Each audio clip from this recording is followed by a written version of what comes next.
ji welatek ekolojik û çandî, şervan çîçek.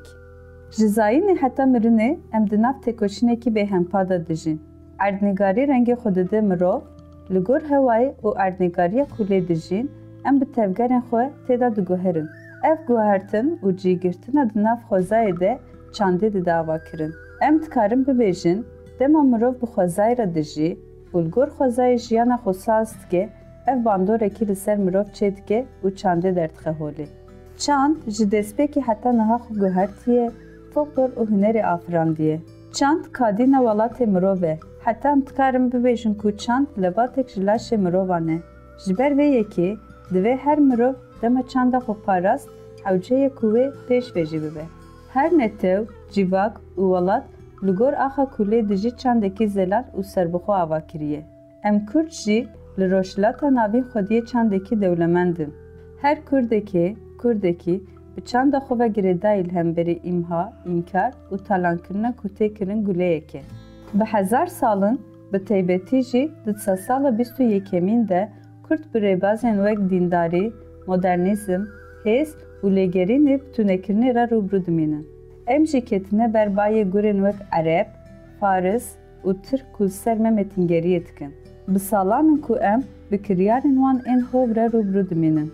Lê her çi qas em van kiryaran re rûbirû bimînin jî, ji ber ku çanda me Kurdan xwe bi spêra ekolojiyê zû bi zû naguhire û herînên di nav xwe de jî zelal dike. Pêşketina teknolojiyê bi xwe re hîn hêsaniyan jiyanî, çandinî û sewalkarî pêşket. Guhertina di amûrên çandinî û sewalkariyê de bi xwe re motîfên nû jî derxistin holê.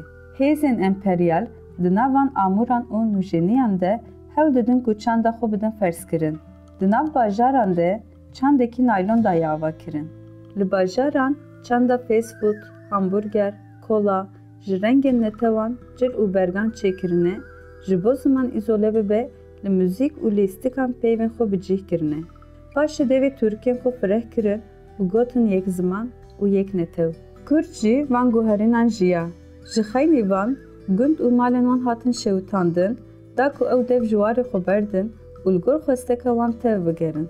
Têkoşîn û hêza di nav gel de ji wan re bû rêber, da ku zêdetir bi çanda xwe re mijûl bibin. Niha em dikarin bibêjin ku Kurd ji aliyê şano, müzik û sînemayê ve hew didin ku bigihîjin astekî baş. Huner hêza xwe ji çandê digire. Ji ber vê Kurd çi qas xwe bi çanda xwe ve girê bidin, hunera wan jî bi resenî pêş dikeve. Li gorî demsal û mehan, çandên Kurdan ên xwerû hene. Li aliyekî xwezar tê rûxandin, li aliyê din Kurd ji nû ve xwezayê jîn dikin. Ji aliyekî de demsal guhirîne, ji aliyê din ve nifşên nû tên. Lê motîfên ku Kurd tevlî jiyanê dikin, bi xwezayê re hevparin. Li gorî axlaqê jiyanê ye. Li welatê Kurdan, Kurd bi ekolojiyê re tên bilêvkirin. Di hemû motîfên şano, müzik û wêşeya Kurdan de jî ev xwe dide hîskirin.